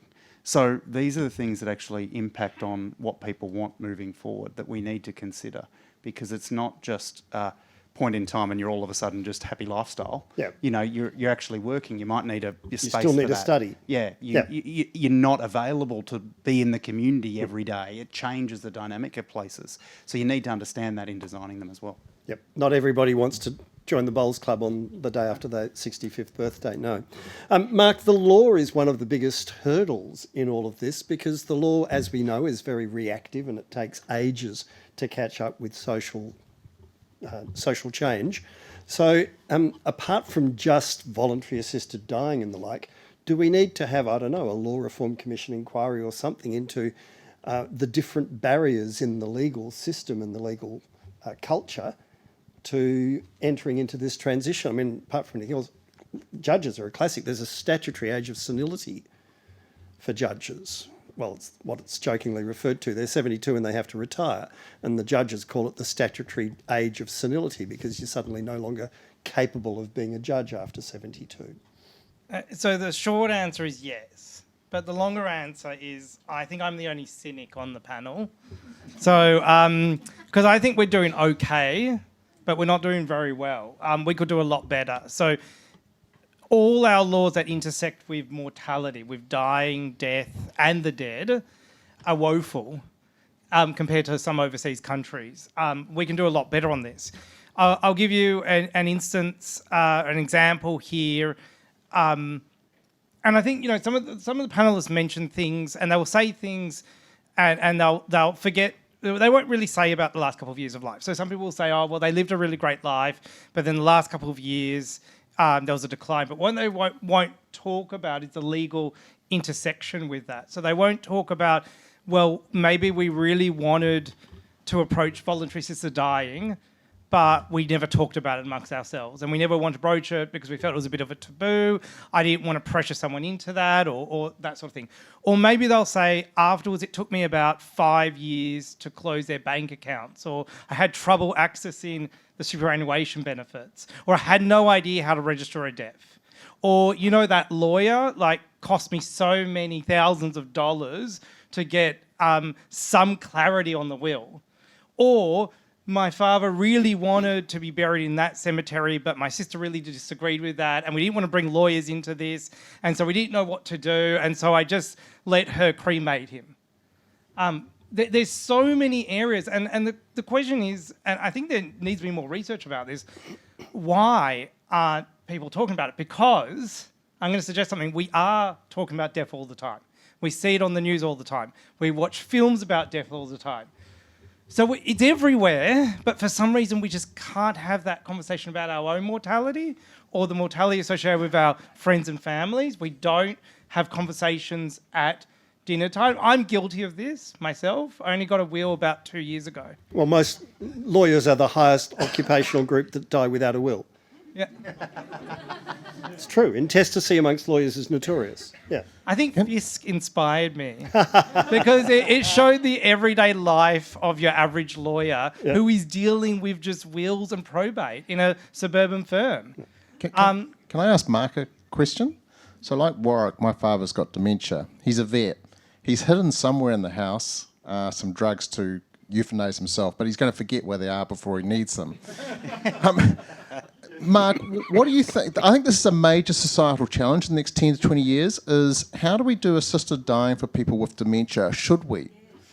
Yes. Because at the moment it's not within the I'm happy to procedures. take a stand on this. Yeah. Yes, the law needs to change. Let's just the clarify. The law needs to... Clarify, what is the law on voluntary At assisted the dying in moment, dementia? so if you are diagnosed with dementia, you cannot be eligible for voluntary assisted dying, full stop. Mm-hmm. Also, with an advanced care plan, you can say, look, if I were to be diagnosed with dementia, I want this and this to happen. But you cannot say, I want voluntary assisted dying. So you can't say, so someone who might say, look, I've got an X risk factor, maybe genetic risk factor of acquiring dementia at a certain point in time, you can't, in advanced care directive, say, it doesn't intersect with voluntary assisted dying. Now, I get why that can't happen. I get... As a safeguard? As a safeguard. Yeah, you might abuse. change your mind. But I do think there are people who get a diagnosis of dementia and they are cogent enough to be able to decide that they would like to have control about when they end their life. And it's just awful that people are getting these diagnoses and they just are completely excluded from voluntary assisted dying in Victoria. But there's a wider problem there, I think, because I design spaces for people with dementia all the time, and the immediate piece when someone is diagnosed with dementia, now it might not be right hard and fast, but the issue is that as a society we see that as a problem that can't be solved. We cohort them, we put them in secure dementia areas, we restrict their access to different things, both financial, legal and other things. And you question whether or not that's the right approach for a society, because I question whether it really matters if someone makes a decision one way or the other, whether they're cognitively impaired or not in that point of their life, because that's the life they're living at that point in time. They don't necessarily understand the other added complications to it of family and other things, and there's a lot of moral issues associated with that. But we as a community need to stop diminishing them as individuals just based on that diagnosis. Tony, does that influence your thinking? Yeah, I'll give my dad a ring straight after this, and we'll have to. No, I think it's something that we're going to need to have some fairly serious discussions about as society, because I saw Nicola nodding down there. Is it? We see this all. Rules veil of ignorance. When we're trying to make sort of decisions about how we prioritise things, we do that as though we're not in the position of somebody who's got MS or got dementia. But for the people who have dementia or MS, they rate their quality of life better than what we would before we know. And it creates a really interesting tension as to how does society make those structural decisions about how we do that stuff. I'm on the side of rules veil of ignorance, that we should set these things up in advance. But then you've also got the individual agency issue here of people in those situations and their immediate family saying, hang on, matey, I'm actually having quite a lot of fun with my dementia. My father is. He's a very odd man and he's now disinhibited and he has great discussions with people. So I think it's a very interesting and challenging circumstance. Yes, but it raises all sorts of dilemmas as well. And we have a friend whose father died recently at the age of 96, who at the age of 94 fell in love with a new girlfriend who was 101. And they wanted to get married. Great. No. The complexity was bewildering. And as it turned out, I mean, I'm not going to reveal other people's secrets, but you get any number of complications that you can just begin to imagine. But it was, I mean, you know, this was someone who clearly was not making decisions in a responsible way. Can I bring up something else provocative and challenging, John? Only, in fact, nothing else can be brought up. Okay, good. So I think we'd all agree. I'm thinking about what people like me from the health sector can do. And I'm passionate about interventions that make people live longer, less morbidity, decrease inequalities in health, and increase workforce productivity. Okay. The most obvious example there is obesity. Drives inequalities, it actually affects workforce productivity as well as longevity. The dementia side is quite... But what if we flip it? That's me saying what I would prioritise. But that implicitly means I'd deprioritise something. So apologies to all the people in the room who do research on pancreatic cancer. I'm just picking that as an example. Making somebody live longer with pancreatic cancer where it's quite unpleasant condition, is that something we should be prioritising as society? Or, Mike McGuckin's laughing at me, I'm not quite sure where this is going. Or should we be saying that actually it's very expensive as well.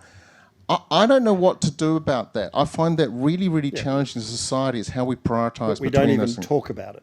No, I just did then though. This is what is often called futile care.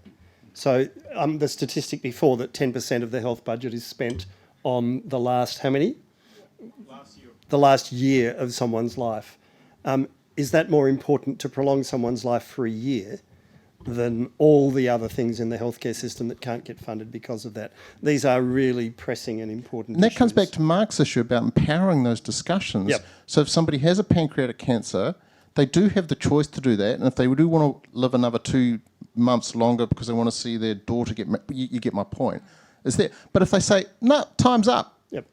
that's cool as well. And these are discussions that we're not very good at having, as we've been told. Could you thank our panellists, please? Tony, James, Mark and Yu Ting. And that almost brings us to a close. I think in concluding, since lots of people have quoted their fathers, I'll quote mine as we finish. As he approached his death, he was a medical doctor and a medical researcher.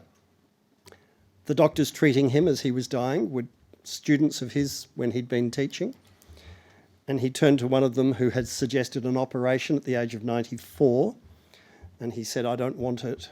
We're very good at keeping people alive, but we often don't ask why.